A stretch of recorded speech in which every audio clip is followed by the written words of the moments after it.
What's going on, everyone? Welcome back to another episode of the Primetime Sports Podcast, hosted by Joey Malari. So today is the start of the college baseball tournament.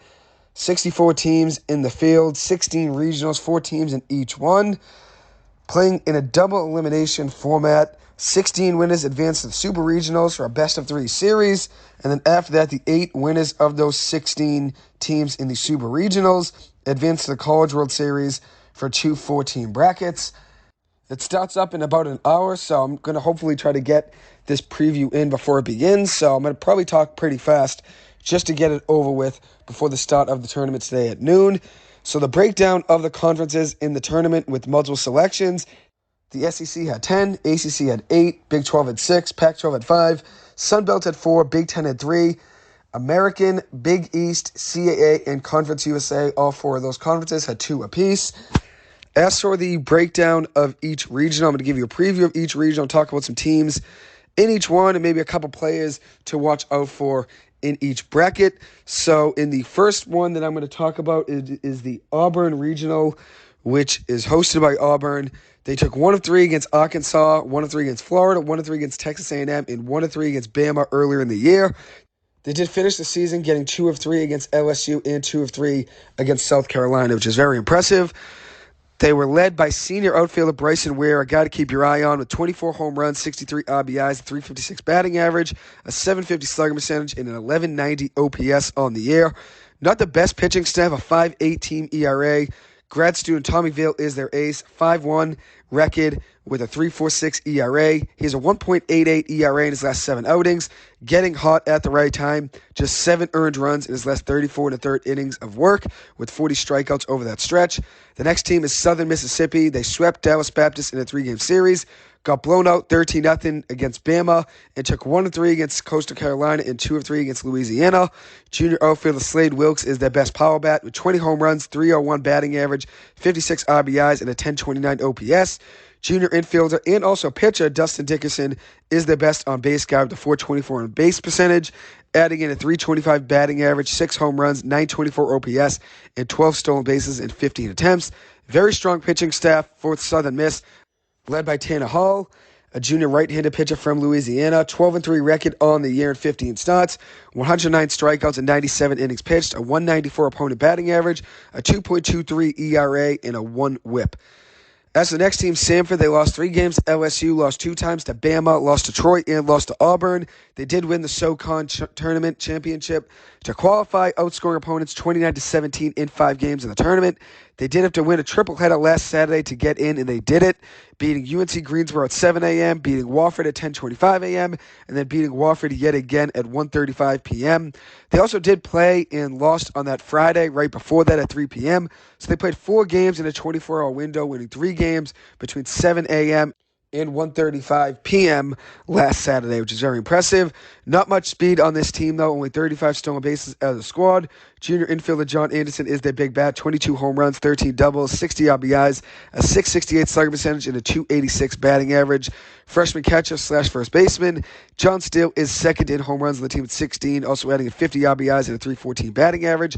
Freshman Jaden Davis is their best on-base guy. 461 on-base percentage, 363 batting average, 9 home runs, 38 RBIs, a 1014 OPS, adding in 12 doubles.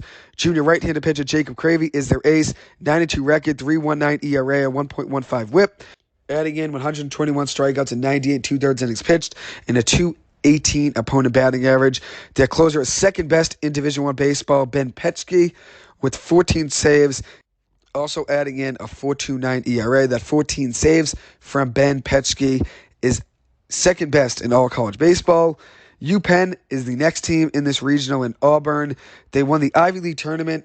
They have won 8 games in a row, scoring 10 runs, and 16 runs in the Ivy League tournament, blowing out Princeton 16-3 in the finals. They were up 16-0 through the first 5 innings in that game. They opened up their season at South Carolina and had 3 very close losses. Senior Cole Pallas is their leadoff hitter, 338 batting average on the year, a 461 batting average over his last 6 games. Hitting 461 over those 6 games, I said, with 5 multi-hit games over that stretch. He also has a 503 slugging percentage, a 3 home run total, 8 stolen bases, 4 triples, and a 435 on base percentage over the course of the season. Wyatt Henseler is their power bat. 17 home runs, 316 batting average, 60 RBIs, 663 slugging percentage, and a 1048 OPS on the year. In his last 11 games, he has an 11-game hit streak, adding in a 396 batting average, 4 home runs, 13 RBIs, and 17 runs over that 11-game stretch. Very good starting rotation, 3 starting pitchers with ERAs under 3, which is very impressive, or around 3. Sophomore right-handed pitcher Ryan Dombrowski has a 2.87 ERA and a 7-2 record in 12 starts with 87 strikeouts and 62 2/3 innings pitched. With a 189 opponent batting average and a 1.18 whip. He gave up 4 earned runs against Harvard in his last outing on May 21st, but is well rested. Senior left-handed pitcher Owen Cody from Larchmont, New York, where my friend JD is from, John Deswara, who came on my radio show a good amount, has a 3.03 ERA, a 1.36 whip, and a 5-3 record in 12 starts with a 2.02 opponent batting average and 76 strikeouts and 62 2/3 innings pitched, or 62 1/3 innings pitched, I apologize. Next up is right-handed pitcher, a junior, Cole Safiro. Had 1 earned run, 7 strikeouts, 3 walks, and 2 hits allowed in 4 2/3 innings of work against South Carolina to start the year. He has a 3.09 ERA on the year with a 5-2 record in 12 starts, 72 strikeouts, and 64 innings pitched. Next up is the Baton Rouge Regional, which I'm a little bit all over the place here with my regionals. But LSU is the 1 seed, Oregon State's the 2, Sam Houston's the 3, Tulane is the 4. LSU 28-7 at home on the year. They are tied for most shutouts in the nation with 9. They average 9.3 runs per game, which is 5th best in the nation. 117 home runs overall as a team, which is 4th best in all of college baseball. They have the projected first overall pick in this year's draft, Dylan Cruz, who is hitting .420 on the year as a batting average, which is 7th best in all of college baseball. A ridiculous .567 on base percentage, which is 2nd best. A 1277 OPS, 15 home runs, 59 RBIs, 6 stolen bases, and 58 walks and 38 strikeouts. Unreal strikeout to walk ratio there, and a .710 slugging percentage. LSU is 19-10 on the year in the SEC, which is very impressive. They took 2 of 3 against Arkansas, Texas A&M, Tennessee, and Kentucky. Took just 1 of 3 against Auburn, and then also swept Alabama. They picked up transfer corner infielder Tommy White from NC State, who has 91 RBIs on the year, 3rd most in NCAA. Also adding in 20 home runs and a .774 slugging percentage with a 1220 OPS and 22 doubles. 6 guys are hovering in their lineup around 300 as a batting average. Ace Paul Skeens has a 10-2 record in 15 starts with a 1.89 ERA, a .79 whip, and also has a wild 167 strikeouts and 90 in a 3rd innings pitched, which is very impressive, and also adding in a 166 opponent batting average with 3 complete game shutouts. Their other 2 main starters have higher ERAs. Ty Floyd has a 4.59 ERA, and then Thatcher Hurd has a 6.41 ERA. They lost a promising 6'8" freshman right-handed pitcher Chase Shores to Tommy John surgery after just 7 appearances earlier in the year. He had a 1.96 ERA in those 7 games. And then their relief pitching is pretty solid. Garrett Edwards is their best, 1.93 ERA with a .91 whip in 10 appearances. And then Nate Atkinson has a 3.05 ERA in 14 appearances.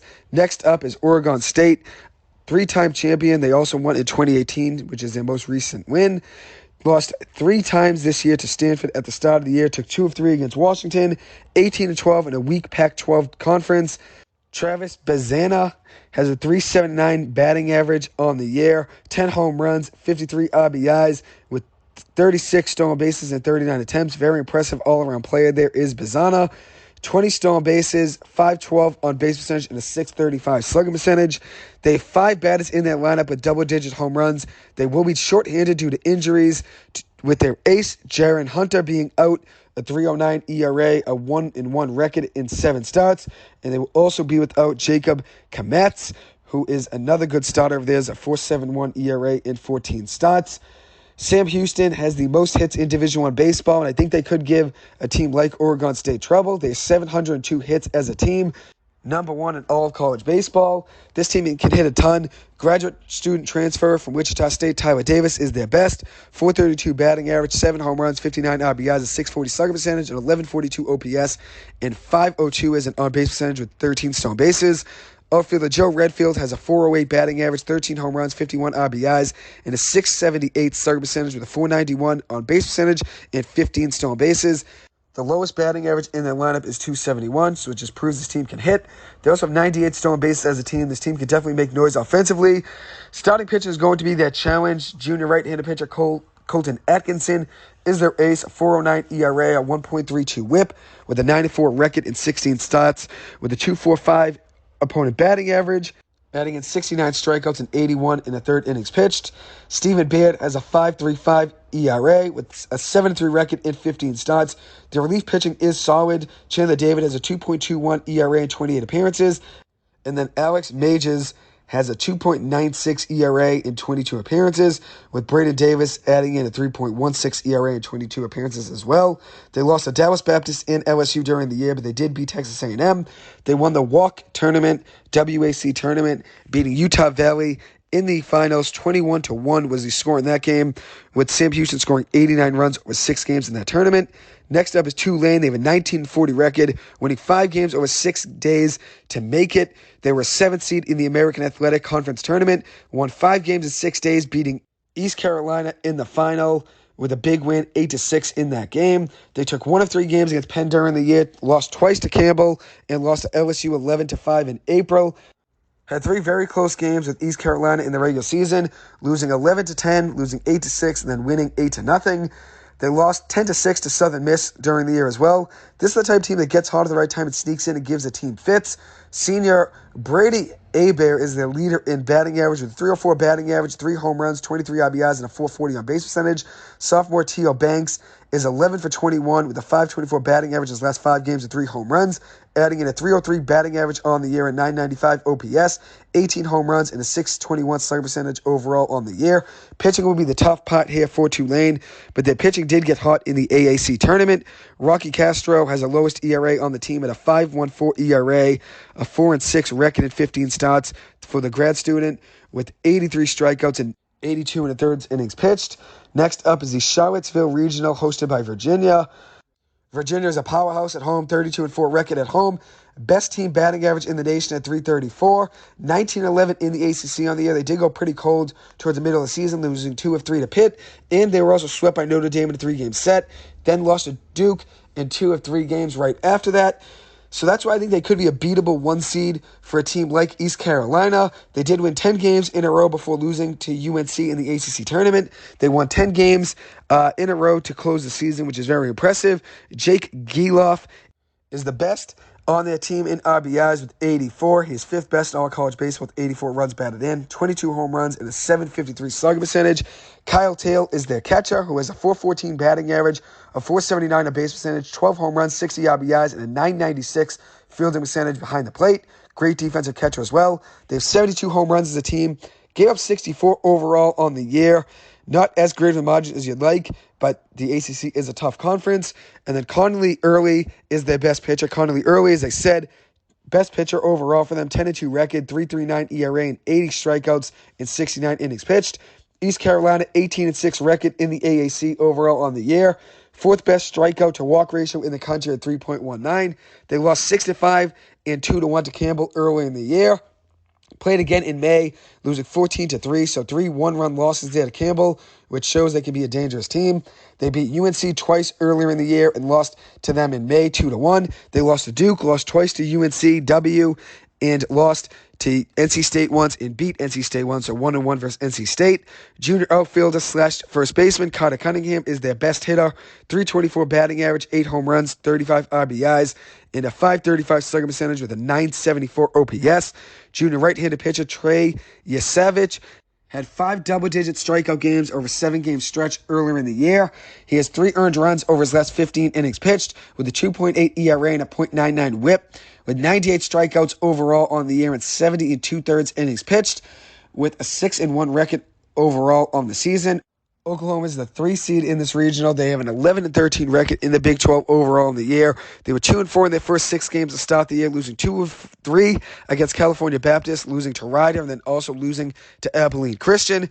But they did recover overall over the course of the season. They took 2 or 3 against TCU and Stanford. They split 1-1 with Dallas Baptist.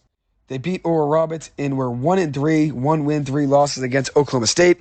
Kendall Pettis is their best hitter in the lineup, leading them with the 323 batting average, a 447 on base percentage, 16 stolen bases, only 1 home run though. Only 44 home runs as a team for this team.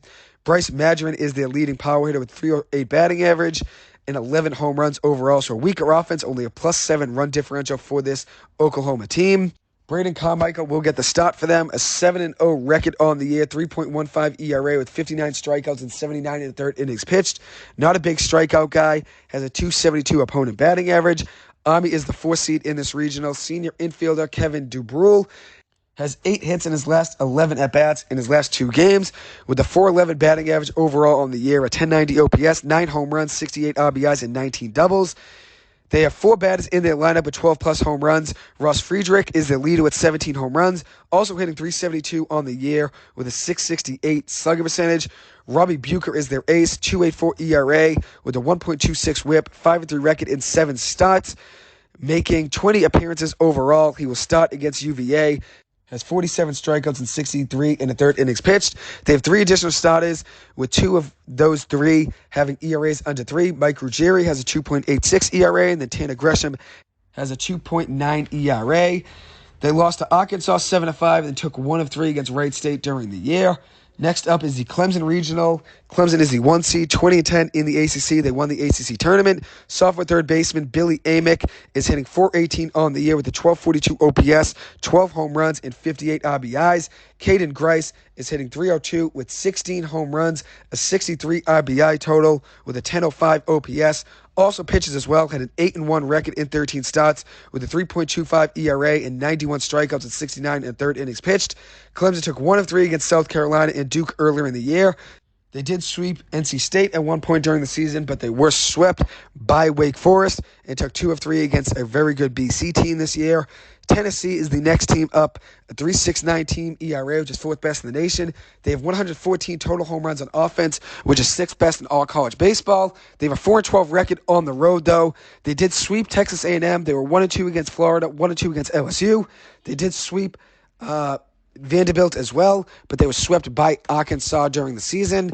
They took 2 or 3 games against South Carolina and Kentucky. Very dangerous team and probably the best 2 seed overall in my eyes. 5 double-digit home run hitters. Redshirt sophomore outfielder/catcher Jared Dickey has a .343 batting average, a .989 OPS, 12 home runs, also adding at 46 RBIs and a .578 slugging percentage overall in the year. Grad student outfielder Griffin Merritt has a .293 batting average, a .1061 OPS, 17 home runs, and a .682 slugging percentage.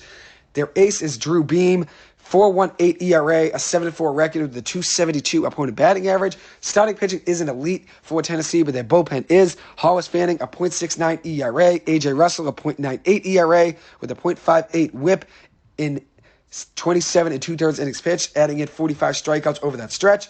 Showett is the 3 seed in this regional. They won the Conference USA Championship, beating Dallas Baptist 5-2. Sophomore Cam Fisher is their best batter, 30 home runs, which is number 1 in all college baseball, 64 RBIs, a .352 batting average, a .1340 OPS, and an .831 slugging percentage, which is 7th best in all college baseball. Also adding in a .509 on base percentage.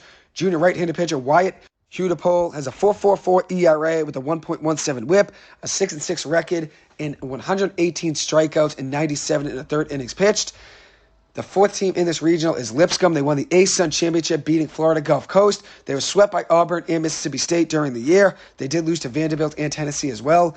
They have a ton of power in the lineup, 106 home runs as the team, which is 14th best in all college baseball. Junior outfielder Alex Vergara has 21 home runs, 48 RBIs, a .1023 OPS, and 15 stolen bases on the year. And then freshman Austin Kelly has 21 home runs, 62 RBIs, and a .1017 OPS. The next regional is the Columbia Regional, hosted by South Carolina. South Carolina 16-13 in the SEC, coming in very cold, just 5-13 in the last 18 games. 9th most home runs in college baseball with 110. 5 guys with double-digit home runs in their lineup. Ethan Petrie has a .376 batting average, 22 home runs, 72 RBIs, and a .748 slugging percentage. Gavin Casas has 19 home runs, a 49 RBI total, and a .249 batting average. Jack Mahoney is their ace, .401 ERA, 6-3 record with 74 strikeouts and 74 innings pitched. They lost to Texas A&M and LSU in the SEC tourney, going out early, just 2 games in. Campbell could be the most dangerous team in the tournament that is not a 1 seed. They average the most runs per game in the nation at 9.8 and have the fourth least amount of hits allowed per 9 innings at 7.5. They have 116 home runs as a team, which is fifth best in all college baseball. They have 7 batters with double-digit home runs. Redshirt junior outfielder Lawson Harrell has 22 home runs, a 374 batting average, 68 RBIs, and a 1272 OPS. Redshirt senior infielder Jared Belbin, 19 home runs, 325 batting average, 62 RBIs, 25 stolen bases in 25 attempts, which is impressive, and a 1088 OPS. 5-2 player there is Belbin. And then junior right-handed pitcher Cade Keeler is their ace. Made a name for himself last year in the tournament. 8-0 record overall on the year with a 2.82 ERA, 87 strikeouts and 67 innings pitched, with a very strong fastball that gets up to 97 miles per hour. NC State is the 3 seed in this tournament regional here. One of my favorite teams overall in the tournament. I started liking them after I saw them play against BC earlier in the year. The team is loaded with talent. 13-16 record in the ACC, which is a very tough conference, but they're very capable of making a run. They beat Coastal Carolina. They were swept by Wake Forest and swept by Clemson. They did sweep Pittsburgh, though, and took 1 of 3 against BC. Cannon Peebles has a 346 batting average, 12 home runs, 48 RBIs, a 715 slugging percentage, and 29 strikeouts, 26 walks. Very patient and smart batter at the plate. Utility man Lou James Groover, goes by Gino Groover, is my favorite player in their lineup. Electrifying energy, 11 home runs, 48 RBIs, and a 332 batting average with a 962 OPS, adding in 24 strikeouts to 35 walks. That's a very good strikeout to walk ratio. He walked 11 more times than he struck out. And then Kalai Harrison is another guy in their lineup who walked more than he struck out. He walked 36 times, only struck out 28 times, adding in a 319 batting average, 2 home runs, 31 RBIs, 3 triples, and a 438 slugging percentage. Chase Nixon is an outfielder for NC State, the son of Trot Nixon. 2 home runs, 18 RBIs, and 317 batting average overall in the year. 297 team batting average for NC State overall with an 89 home run total. Matt Willardson is their ace with a 3.54 ERA. 5-4 record with 79 strikeouts and 76 in the third innings pitched. Logan Whitaker will get the start for them, though. 4.54 ERA with a 5-3 record with 75 strikeouts and 75 in the third innings pitched. Left-handed pitcher Dominic Fritton is a freshman in their rotation. Has the stuff to be a future first-round pick in my eyes. Saw him play against BC. Throws high 90s as a fastball as a lefty with a great curveball and was dominant to start the season. He had a 3-4 record overall on the year with a 3.59 ERA, 75 strikeouts and 62 in the two-thirds innings pitched with a 2.11 opponent batting average. But in his first 38 1/3 innings pitched in 8 appearances in college baseball, he had 7 earned runs in those 38 1/3 innings pitched with 40 strikeouts. The 4th team in this regional is Central Connecticut State. They got blown up by LSU 39-4 in 2 7-inning slaughteroo games at the beginning of the season. They were 25-5 in their conference, which is the NEC. They won 3 games in a row to win their conference tournament and qualify for this tournament. They were blown out 39-4, as I said, against LSU in 2 games. They lost 5-2 to Northeastern and lost to UConn as well. Graduate infielder Ramon Jimenez has 11 home runs, 57 RBIs, 347 batting average, 647 slugging percentage, and 16 doubles. Dominic Neiman and Jake Newman are their best pitchers. Neiman has 90 strikeouts to 24 walks and 97 2/3 innings pitched with a 2.76 ERA and a 12-2 record in 14 appearances. Newman has a 6-2 record with 56 strikeouts and 71 innings pitched in 13 starts. Closer Luke Garofalo has been very impressive, 11 saves with a 2.09 ERA, also adding in a 9.42 strikeouts per 9 innings pitched rate, which is very impressive. Next up is the Conway Regional, hosted by Coastal Carolina. Coastal Carolina, very dangerous offense, 9.2 runs per game, tied with 5th best in the nation. Derek Bender is their strongest bat, 18 home runs, 80 RBIs, and a 652 slugging percentage. Peyton Elis has a ton of speed for them, 40 stolen bases, has 3 home runs, 37 RBIs, and a 379 batting average. Liam Doyle has their best ERA among guys who have started for them, 4.31 ERA with 59 strikeouts and 48 innings pitched. Next up is Duke, who had a very impressive season. Alex Mooney is their best player, 330 batting average, a 975 OPS, 8 home runs, 38 RBIs, 17 stolen bases, 17 doubles, and he could be a future first-round pick in my eyes. Saw him play against BC and saw all 5 tools as a player that you need as a first-round pick. I think he'd be a very good player in baseball in the future in the MLB. Alex Stone leads them in home runs with 14, adding in a 327 batting average. Duke as a team has 100 home runs. Fran O'Shell as their best reliever. He's a freshman who I saw pitch against BC. .8 ERA with a 4-0 record with 58 strikeouts and 33 and 2/3 innings pitched. Just 3 earned runs overall in the year. They took 2 or 3 games against BC. Andrew Haley has their best ERA among starters. 9 starts, 17 appearances with a 2.39 ERA. UNC Double is the 3 seed in this regional. They won the CAA tournament, defeating Northeastern. They were 4-1 against Northeastern overall on the season. Senior Jack Kroom is their best batter, 363 batting average, 7 home runs, 34 RBIs, and 959 OPS. Zane Taylor has the best ERA among starters, a 3.25 ERA and a 1.15 whip with 56 strikeouts and 83 innings pitched. Not a big strikeout guy, but got the job done against Northeastern. Ryder is the 4th team in this regional, a 268 team batting average. Senior outfielder Brendan O'Connell has the most home runs on the team by far with 14, 259 batting average overall on the year for O'Donnell. They won the MAAC tournament, beating the 1 seed Fairfield to qualify for the big NCAA tournament here. They split with Duke at the end of the regular season, winning 2-1 and losing 4-3 in 2 games. I apologize for talking so quick. I do want to get this in before the start of the tournament, which starts today at 12. The next regional is the Coral Gables regional, hosted by Miami. Miami, 7th most home runs with 112 overall on the year, so 7th most in all college baseball. Yohandy Morales is their best hitter with a 405 batting average, 16 home runs, and a 61 RBI total. CJ Kafis has a 351 batting average, 13 home runs, and 40 RBIs overall in the year. They don't steal many bases, just 40 stolen bases, I apologize, as a team. 6 double-digit home run hitters, very dangerous team, as I said, with 112 home runs overall in the year. Starting pitching isn't elite, and that could be a downfall for them. 4+ ERA for 3 of their 4 main starters. Gage Zale made the most starts for them, 15 starts overall in the year with a 4.6 ERA and 93 strikeouts and 86 innings pitched. Next up is Texas. Their best hitter is Peyton Powell, who had a 358 batting average, 10 home runs, and 43 RBIs overall in the year. Starting pitching is very good, and that can help them make a run. Left-handed pitcher Lucas Gordon has a 2.55 ERA with a 6-1 record and 90 strikeouts and 88 1/3 innings pitched. LeBaron Johnson Jr. has a 2.82 ERA with 86 strikeouts and 73 1/3 innings pitched. They lost to Kansas and Kansas State in the Big 12 tournament. Next up is Louisiana, the 3 seed in this region. They took 1 of 3 games against Campbell, 1 of 3 against Coastal Carolina, and 1 of 3 against Troy in the regular season, taking 2 of 3 against Coastal Carolina in the Sun Belt tournament, though, which is very impressive. They did beat LSU at one point during the season 8-5 during a midweek battle. Kyle DeBarge is their best hitter with a 370 batting average, a 991 OPS, 6 home runs, 35 RBIs, and 17 stolen bases. They have a 4.75 team ERA and a 2.89 team batting average. The 4th seed in this regional is Maine. They won the America East tournament to qualify. They took 2 of 3 games against Pittsburgh during the year. They were swept by Maryland and also lost to George Mason.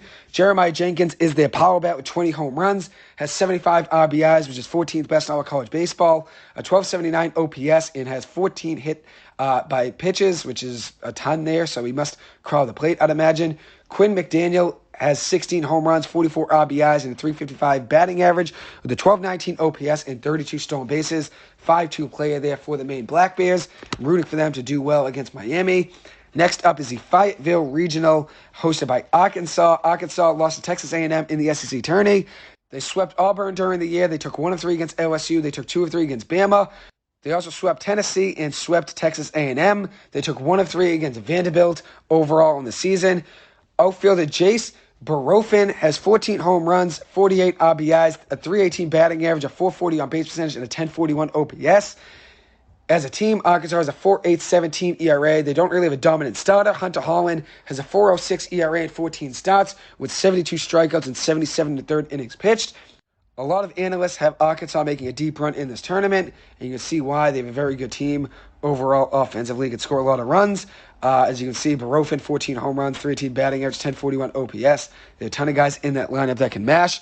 TCU is the 2 seed in this regional, 4.83 team ERA. Cole Kleckler is their best starter, 4.04 ERA with a 9-4 record with 55 strikeouts and 75 2/3 innings pitched. Cole Fontenelle has a 328 batting average, 11 home runs, and a 1054 OPS with 20 stolen bases.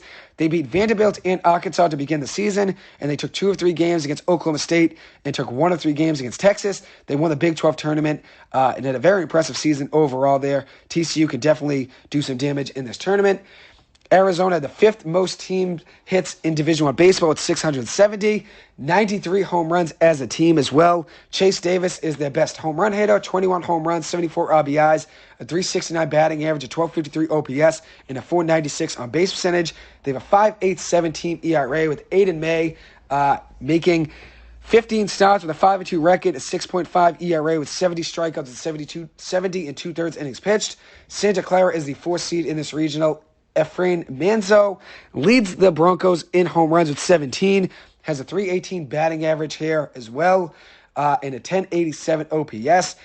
As a team, Santa Clara has a 4.42 team ERA. Cole Kitchen is their best starter with a 4.25 ERA in 15 starts. Santa Clara took 2 of 3 games against Washington and also won the WCC tournament to qualify here for the big tournament.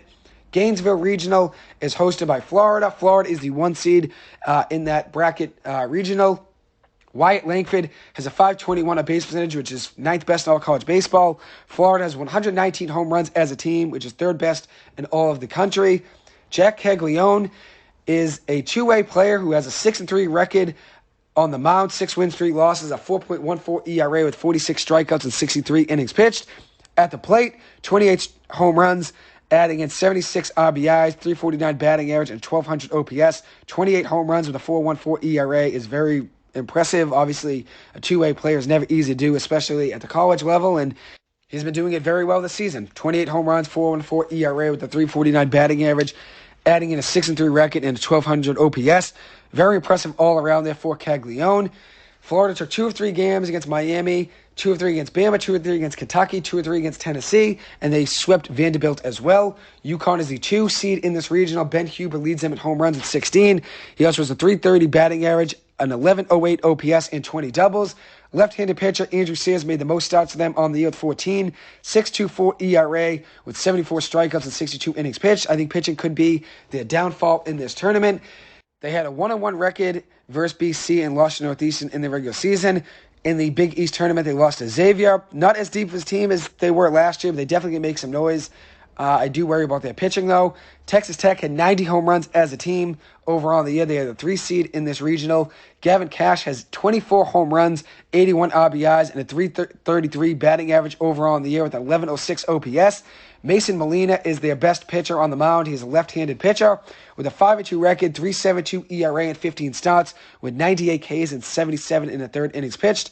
They took 2 of 3 games, Texas Tech that is, took 2 of 3 games against Sam Houston, 2 of 3 against TCU, and 2 of 3 against Oklahoma, and 2 of 3 against Oklahoma State. So very impressive numbers there for Texas Tech. They were swept by Texas overall on the year, though. Florida A&M is the 4th seed in this regional. Ty Jackson is the best hitter in that lineup. 374 batting average, a 10.07 OPS with 4 home runs, 30 RBIs. As a team, Florida A&M has a 6.99 team ERA. Very tough matchup for them against the University of Florida. Hunter Viette made the most starts for them, 15 starts with a 3.12 ERA and 78 strikeouts and 86 and two-thirds innings pitched. Next up is the Lexington Regional hosted by Kentucky. Kentucky, 45 home runs as a team. Not much power, though, in this lineup. Hunter Gilliam is the leader in home runs with 11. He has a 330 batting average and a 999 OPS. They have a 4.33 team ERA. Right-handed pitcher Zach Lee is their leader with a 3.58 ERA in 13 starts with a 5.2 record over those 13 starts.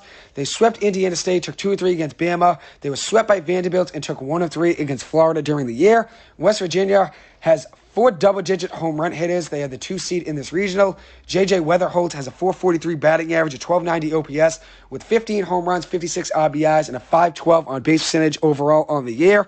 As a team, West Virginia has a 4.35 team ERA. Blaine Traxel has a 3.79 ERA in 14 starts. Ben Hampton has a 4.17 ERA in 15 starts. They've lost 5 in a row and were swept by Texas to end the regular season.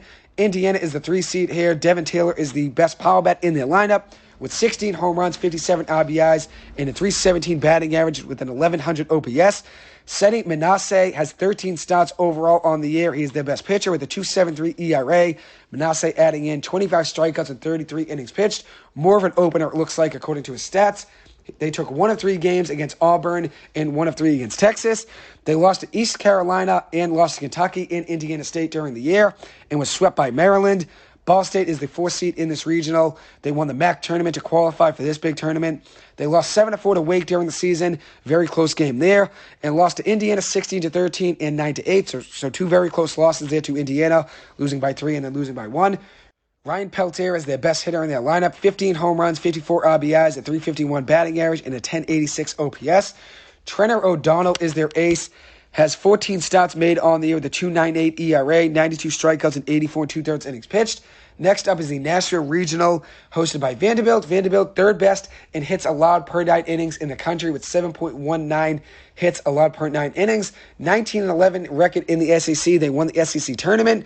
2 of 3 against Arkansas They were swept by the University of Florida in the regular season. They were 1-1 against Florida in the SEC tourney, though.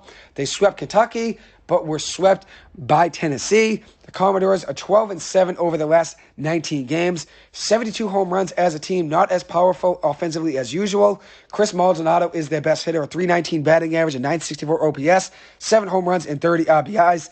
Enrique Bradfield has 6 home runs, 33 RBIs, a .286 batting average, adding in 37 stolen bases. He is their speed guy. Also adding in an .864 OPS. They only have one hitter with double-digit home runs, and that's RJ Schreck, who has 13 overall on the year. They have a team ERA of 4.31. Devin Futrell is their starter against Eastern Illinois. He's a 3.55 ERA overall on the year with a 7.3 record, 65 strikeouts, and 78 2/3 innings pitched. Oregon is the 2 seed in this regional here. Veteran middle infielder who is 24 years old, so very experienced. Drew Cowley has a .336 batting average, a .1055 OPS, 15 home runs, 61 RBIs, and 19 doubles overall on the year. Logan Mercado will get the start for the Ducks. 5-1 record on the mound, making 10 starts and 17 appearances. 6.46 ERA with 69 strikeouts and 69 2/3 innings of work. They took 2 of 3 games against Stanford and were swept by Washington during the year. They did win the Pac-12 tournament, though, which is very impressive, even though the Pac-12 isn't as deep this year as usual. Xavier, 5 batters with double-digit home runs overall on the year, 88 home runs as a team. Jared Cushing and Matt Dupre are their leaders in home runs. They are tied with 14. Cushing hitting .286, leads them in RBIs with 49. Brett Elizos is their leading pitcher, left-handed on the mound, 93 record with a .387 ERA with 98 strikeouts and 100 innings pitched. And then Eastern Illinois is the 4th seed in this regional. Ryan Ignafo is their best hitter, 15 home runs, 59 RBIs, a .336 batting average, a .1038 OPS, and 29 stolen bases in 31 attempts. Nick Laxner is their best ERA guy among their starters. 3.21 ERA with a 5-1 record in 10 starts with 40 strikeouts and 61 2/3 innings pitched. Not a big strikeout guy, but does get the job done. 3.21 ERA, as I said. Next up is the Stanford Regional, hosted by Stanford. Stanford has 6 double-digit home run hitters, 102 home runs as a team. Alberto Rios leads them in home runs with 17 home runs, 66 RBIs, 4.3 batting average, a .756 slugging percentage, and a .1266 OPS on the year for Rios. Tommy Troy has a .394 batting average, an .1180 OPS with 14 home runs, 17 stolen bases, and 14 triples. Stanford has a .599 team ERA. Quinn Matthews is their ace, 7-4 record, .387 ERA. With a .387 ERA and 124 strikeouts and 100 innings pitched. Next up is Texas A&M, the 2 seed in this regional. Most patient team at the plate in the country. Very disciplined, 378 walks, which is number 1 in the nation. Jace Lavalette has 19 home runs, 59 RBIs, a .290 batting average, and a .1051 OPS with 18 stolen bases overall in the year. Texas A&M has a .552 ERA overall on the year. They were 14-16 in a very tough SEC. They beat Texas Tech. They took 1 of 3 against LSU. They were swept by Tennessee and took 2 of 3 against Auburn and 2 of 3 against Florida. Cal State Fullerton is the 3 seed in this regional. They took 1 of 3 games against Stanford. Only 34 home runs as a team, so not a very good power team. Caden Connor is their best player. .333 batting average, a .922 OPS, 4 home runs, 40 RBIs, 19 doubles, and 2 triples. Evan Yates is their best starter. 2-2 record on the mound in 14 starts. .357 ERA with 63 strikeouts and 68 innings pitched. They have a .496 team ERA overall. And then San Jose State is the 4th seed in this regional. They lost 3 close games to Washington overall on the year, all by 1 or 2 runs. They took 1 of 3 against Texas. They won the Mountain West Conference tournament to qualify for this tournament. Theo Hardy is their best contact hitter, .337 batting average, .897 OPS with 2 home runs and 4 triples. Dalton Bowling is their best power bat, 11 home runs, 52 RBIs, and a .296 batting average. Jonathan Clark, 4.5 ERA in 13 starts. And then Mickey Thompson, 4.52 ERA in 15 starts as well. Next up is the Stillwater Regional, hosted by Oklahoma State. Oklahoma State tied for 19th in the country in runs per game at 8.4. Middle infielder Mark Reggio is their best player overall in their lineup. 17 home runs, 60 RBIs, 3 triples, and a 344 batting average with an 1161 OPS. Noah Schubert and David Mendham, respectively, have 16 home runs and 14 home runs in that lineup. So they're 3 best power guys I just named. They have a 5.19 team ERA with 4 great relief pitches, with ERAs all under 2.6 of those 4 relief pitches. They lost to Vanderbilt and Arkansas during the year, took 1 of 3 against Texas Tech and 1 of 3 against TCU, and took 2 of 3 against Texas and 2 of 3 against Oklahoma. Dallas Baptist is the 2 seed in this regional, 12th best in home runs with 109 overall on the year. They switched conferences this year to Conference USA. They have 2 big power bats in their lineup in Grant J, who had 21 home runs, 62 RBIs, a 337 batting average, and a 1258 OPS. Ethan Mann, 20 home runs, 78 RBIs, a 332 batting average, and an 1189 OPS overall on the year. Zach Heaton has the best ERA among starters, 3.29 ERA in 15 starts, with 52 strikeouts and 63 innings pitched. They swept Oral Roberts during the year. They beat Oklahoma and Oklahoma State and also beat Sam Houston and lost 2 times to TCU. Washington is the 3 seed in this regional. They swept San Jose State during the year, took 1 of 3 against Oregon State, took 1 of 3 against Arizona, took 1 of 3 against Stanford, and swept Oregon in the regular season. Washington's best player is Will Simpson, 18 home runs, 56 RBIs, and has a 335 batting average overall in the year with a 1074 OPS. Only 33 stolen bases as a team, so not much speed. Left-handed pitcher Stu Flesland is their best starter, 3.92 ERA in 15 starts with a 7-2 record. And then Oral Roberts is the 4th seed in this regional. They won the Summit League tournament and have won 18 games in a row. They were swept by Dallas Baptist during the year, but 18 games in a row they've won. Very impressive end to the season for them, coming in very hot. Very dangerous team. They were dangerous in the March Madness tournament in 2021 and could be dangerous as well in this tournament in baseball. Very good pitching staff, 3.66 team ERA, which is 3rd best in the nation, behind Wake Forest and Northeastern.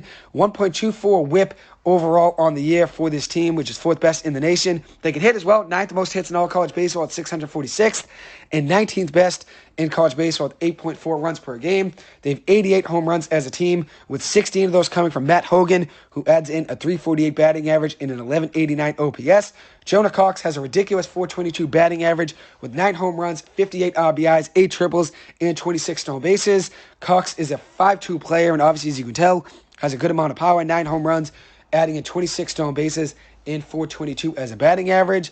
They have 4 main starters with all ERAs under 3.3, all with double-digit starts as well, so very impressive. Their best starter is probably Jacob Hall, leads them in strikeouts with 85 strikeouts and 86 innings pitched with a 3.35 ERA.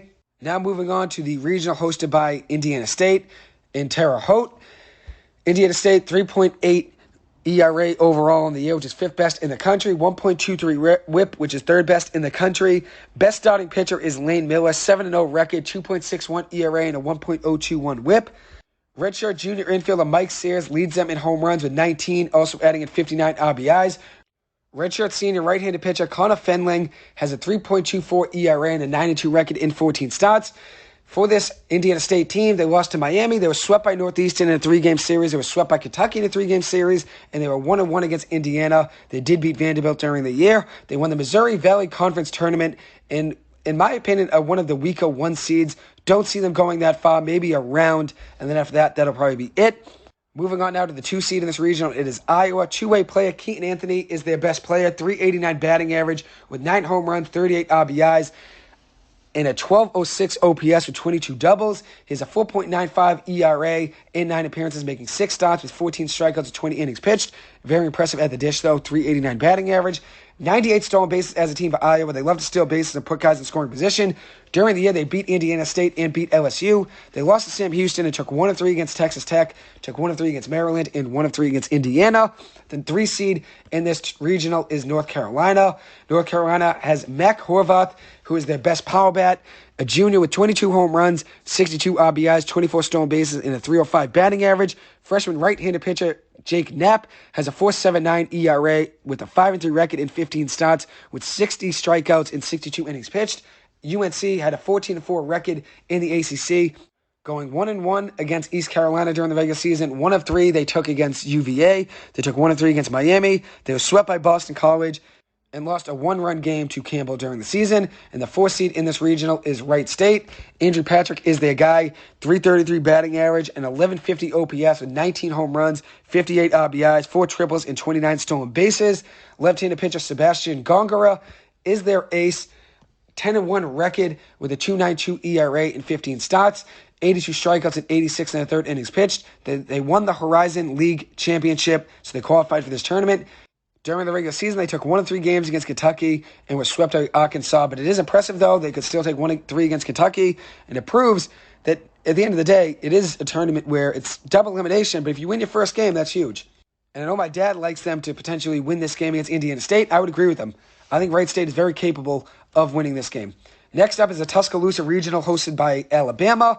Alabama is the 1 seed in this regional. They were the last 1 seed to host a regional in the tournament. BC missing out on a regional just barely. If they won maybe one more ACC game during the regular season, they probably could have gotten a regional or even won one more game in the ACC tournament. They definitely would have gotten a regional as a host. Alabama is led by Colby Shelton, who is their best power bat. 22 home runs, 46 RBIs with a 294 batting average and an 11.08 OPS on the year. Tommy Saito has a 364 batting average with 9 home runs, 42 RBIs, and a 1039 OPS. Alabama has a 3.98 team ERA. Very good pitching staff. Luke Holman has a 7-3 record with a 3.5 ERA in 13 starts. Could be the starter for Bama in this game against, I believe it is against Nichols. They are 16-14 overall on the year in the SEC. As I said, a very tough conference. Alabama took 1 of 3 against Florida, took 1 of 3 against Kentucky, and 1 of 3 against Arkansas. They were swept by LSU, but did sweep Vanderbilt and took 2 of 3 against Texas A&M. Boston College is the 2 seed in this regional. Saw them play a ton this year. Obviously, as you guys know, I went to BC, so I'll be rooting for them in this game. Joe Vitrano is the centerpiece of their offense. 18 home runs, 55 RBIs, and a 305 batting average with a 1021 OPS overall on the year. Cam Leary is another big power bat in their lineup. 10 home runs on the year, but has missed some games with an injury. Outfielder Travis Honeyman has been out with an injury as well. 6 home runs, 304 batting average, and a 917 OPS. Missing him in the lineup offensively and defensively. I believe he has the potential to be a 2nd or 3rd round pick in this year's MLB draft. We will see if he's back in the lineup today for BC. BC was 16-14 in the ACC, had a very good year, was ranked just about all season were the Eagles. They were ranked just about the entire season since starting the year very hot, beating Tennessee at one point, and then obviously taking 2 of 3 against NC State, sweeping UNC, taking 1 of 3 against Wake is very impressive. All of those series there are not easy to do. It's hard to take 2 of 3 against NC State, hard to sweep UNC, and it's tough to take even 1 of 3 at Wake, but BC did do that. They lost to Northeastern during the year and split 1-1 with UConn. They have found ways to mess around in games like they did against Villanova 3 weeks ago. I said to my friend Dan when I was at that game 3 weeks ago, I said, you can mess around against Villanova and go down 6-0 and come back. You can't really do that in the NCAA tournament, so I worry about BC going down early and not being able to come back. They found themselves in holes, and they found ways to dig out of it, but I don't think it'll be as easy to do in the NCAA tournament. Chris Flint is their ace on the mound. Started off very hot on the year, but has cooled a little. 4.21 ERA with a 7-3 record in 15 starts. 82 strikeouts in 72 2/3 innings pitched there for Flynn. Troy is the 3 seed in this regional. Shane Lewis is their leader, 76 RBIs, which is 12th best in our college baseball. 102 home runs as a team for Troy. I mentioned Lewis, who has a 291 batting average, 27 home runs, 76 RBIs, and an 1175 OPS for Lewis overall on the year. 1175 is an OPS with 27 home runs, 76 RBIs. Just an offensive threat. BC definitely has to be careful of him today. Cole Myers is their leader in stolen base with 20, also adding in 11 home runs in the 292 batting average. They have a 5.48 team ERA. Grayson Stewart has their best ERA among starters, 3.55 ERA in 15 starts with 88 strikeouts and 83 2/3 innings pitched. Nichols is the 4th seed in this regional, a 288 team batting average. Edgar Alvarez is their best player, 333 batting average for Alvarez, 7 home runs, which is their team leader, and 38 RBIs. Zane Washington leads them in batting average at 379. Also leads them in stolen bases with 16. Next up is the last region I'm going to talk about. It is the Winston-Salem Regional hosted by Wake Forest. Wake Forest has the most wins in the country with 47. They're the number 1 overall seed in the tournament, so tough regional there for Northeastern to be placed in. Also tough regional for Maryland to be placed in as well. Wake Forest, 2.82 team ERA overall on the year, which is number one in the country. They have the best strikeout to walk ratio in the country at 4.31. They do not walk many guys, just 2.75 walks per game, which is second best in all college baseball. They have a 1.05 team whip, which is the best in the nation. They are led by Nick Hertz at the plate, who has a 545 on base percentage, which is third best in all of college baseball. Also adding in 23 home runs, 63 RBIs, and a 1402 OPS. Brock Wilken is the leader in home runs with 27, 74 RBIs, a 352 batting average with a 1346 OPS. Rhett Lauder is their best starting pitcher. Very electric stuff. 13-0 record, 13 wins, no losses, 1.69 ERA with 114 strikeouts and 95 and two-thirds innings pitched. Maryland is the 2 seed in this regional. Very dangerous team at the plate. Very patient as well. 371 walks, which is second best in the nation. They average 9.2 runs per game, which is fifth best in the country. With a 562 team slugging percentage, which is third best in the nation. They're led by Nick LaRusso, who's number one in college baseball at 99 RBIs. Also adding in 23 home runs. As a lineup, Maryland has 123 home runs, which is second best in all college baseball.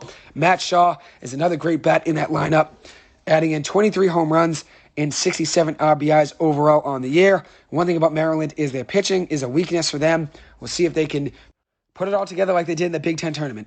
Found a way to win the Big Ten tournament, and obviously are a hot team coming in, and they were ranked just about a good amount of the season. So we'll see what they can do. Very dangerous team at the plate, obviously, so Northeast definitely has to be careful of their offense. Northeastern is the 3 seed in this regional. They have a 44 and 14 record. 44 wins is a program record. First time ever they were ranked was this year. They also broke the program record for home runs with 103 overall. 16th most in NCAA with 103 home runs. Their previous record before the season was 60. They shattered that easily. Crazy turnaround for this Huskies team that only had 27 home runs as a team last year. Quite the season for head coach Mike Levin. This is his and the Huskies' second college baseball tournament appearance in the last 3 years, and the third under Mike Levin in his 10 years as the coach for the Huskies. Northeastern, very dangerous team. They have 7 quad 1 wins, 7-0 against top 50 teams, and have a very impressive 6-0 record against RPI top 25 teams. So it's a very dangerous squad coming in. They swept Indiana State in a 3-game series to begin the season on the road at Indiana State, who's the 14th overall seed in the tournament. They beat Duke on the road 2-1. They beat BC 7-2. They beat UConn 12-3, and they beat Maryland 9-2. All of those games being on the road. Besides that BC game, they beat BC 7-2 at Northeastern. They were 8-0 against tournament teams outside of the CAA. They did struggle in some close games against UNCW. I think they were 1-4 against UNCW overall on the year. They did beat Central Connecticut State during the year 5-2. They have 132 stolen bases as a team, which is 7th best in all college baseball. They have a 3.57 team ERA, which is number 2 in all college baseball. 5th best in walks per 9 innings in the country at 3.07. They are tied for 5th best in the country in shutouts with 7. Mike Sirota is a future first-round pick in the MLB draft. 359 batting average, 18 home runs, 54 RBIs, 19 stolen bases, and an 1188 OPS overall on the year with 4 triples. He leads college baseball in batter game score plus, which for short is Bags plus. He has a 193 rating there, which is number 1 in all college baseball. To put it into perspective, Dylan Cruz, who is the projected first overall pick in this year's draft, coming out of LSU, has a 174 Bags plus rating. Mike Sirota, 193. So it's about time he gets his recognition. Has been one of the best players in all of college baseball overall this season, even last season as well. Played very well last season in the Cape Cod Baseball League. Playing for Hyannis was very impressive for them. Another impressive bat in the Northeastern lineup is Tyler McGregor. Has been great this year, 18 home runs overall on the year. And then Alex Lane, another newcomer, has 15 home runs. Kim Maldonado, yet again, another newcomer here. McGregor and Lane were transfers, but Maldonado is a freshman, 13 home runs, 358 batting average with 31 stolen bases and a 1097 OPS. Wyatt Scotty is the veteran right-handed pitcher who got the start for them. 3.8 ERA in 14 starts, 54 strikeouts and 71 innings pitched. Danny Crossland's had a great year at third base. Was very impressive this year at the dish. Has a batting average over 300. Was over 300 just about all season. Was not great last year at the dish. I think he had a batting average around 200. Very impressive season, though, this year for Crosland defensively at third base and then offensively as well. Is a team leader there for the Huskies and has been hot at the plate as of late. Avon Cabral is a freshman for Northeastern, 9-3 record on the mound, 2.26 ERA, making 15 starts with 68 strikeouts and 79 2/3 innings pitched. Very impressive season there for Cabral. I think he'll probably be their day 2 starter in this tournament. And then George Mason is the 4th seed in this tournament, in this regional, I should say. 158 stolen bases as a team. They love stealing and using their speed. Just 30 home runs as a squad. So not really much power in that lineup. South Trimble is their leading hitter with .332 batting average and 30 stolen bases. So we will see what happens for George Mason, but a tough ask there going up against Wake Forest. As for Northeastern, very impressive stats. And they're led by Mike Lavin, 2023 Coach of the Year in the CAA. That's his 4th time getting it at Northeastern. As for some Northeastern stats that I want to mention, they find ways to win games. That's what they do best. If you look at it, they beat a good team in UConn during the year. They beat a good team in BC. They beat a good team in Duke. They beat a good team in Maryland in a midweek battle, and also swept an Indiana State squad and also beat Central Connecticut State. They find ways to win games. So I know they're a very dangerous squad, and a lot of people would not want to play them in this tournament. That's why I think they could beat Maryland. It is tough, though, with them going up against Wake Forest. If I were to be betting on the game, which I'm not, but if I were to be, I'd probably roll with Wake Forest. If I had to put, money down on it, I'd probably roll with Wake Forest coming out of this region just because how dominant of a team they are. But obviously I'm riding with the Huskies all day, and I would be rooting for them. Maryland, I think they could beat. Maryland is a tough team, though. 2023 Big Ten regular season champions and tournament champions as well. They're the first team to hit 120-plus home runs in consecutive seasons. So obviously that'll be a tough ask there for Northeastern to beat them. But Northeastern's beat them already overall on the year, so you can't put anything past this Huskies lineup. So now I'm going to give my predictions for the bracket. Just give you guys a rundown of all my predictions and who I have winning each round. So in Florida's region, I have Florida winning. And this is the top right part of the bracket. I have South Carolina's regional. I have NC State winning that regional. I have Duke winning the Coastal Carolina regional. I have UVA winning the UVA regional. I have Vandy winning the Vandy regional, I should say. I have Dallas Baptist winning the Oklahoma State regional. I have UNC winning the Indiana State regional. I have Arkansas winning the Arkansas regional. So then I would have Florida versus NC State in the super regional. I have NC State advancing there. I would have Duke UVA in the super regional there. I have UVA advancing there. Then I would have Vandy versus Dallas Baptist in the next super regional. I have Vandy winning there. And then I have UNC, I apologize, not UNCW, University of North Carolina versus Arkansas in that super regional. I have Arkansas winning that. So then the College World Series on that side, I have NC State versus UVA. I have NC State making a very deep run. I saw them play against BC, and I thought this team's loaded with talent, and you got to have some hot takes in here. Everyone's going to pick, Wake Forest and LSU and Vanderbilt and Arkansas and Florida. I figured why not have some hot takes in there. I have NC State advancing and beating Virginia in the College World Series and going to the Final Four. Then I have Vanderbilt beating Arkansas in the College World Series, going to the Final Four. Then on the left side, I have Wake Forest coming out of the Wake Forest Regional. I want to go with Northeastern, but I think it'd be a tough ask for them to beat Wake Forest. I do think they beat Maryland, though, and will play Wake Forest. That means in the second game, if that were to be the case, I believe Wake Forest will beat George Mason easily. Then we have the Alabama Regional. I have Alabama winning that. I think BC might struggle in that regional going up against Alabama. And as I said, BC has found ways to come back in games during the regular season and go down in holes, but in the NCAA tournament, you really can't do that. So I worry about this BC team in this tournament. Miami, I have winning the Miami Regional. I have Stanford Regional. I have Texas A&M winning that. So I have Miami winning the Miami Regional. I have Texas A&M winning the Stanford Regional. I have LSU winning their regional. I have Kentucky winning their regional. I have Auburn winning their regional. I have Tennessee winning the Clemson Regional. So then I have Wake Forest versus Alabama in the Super Regional. I have Wake Forest winning there. Then I have Miami versus Texas A&M in that Super Regional. I have Miami winning that. Then I have LSU versus Kentucky.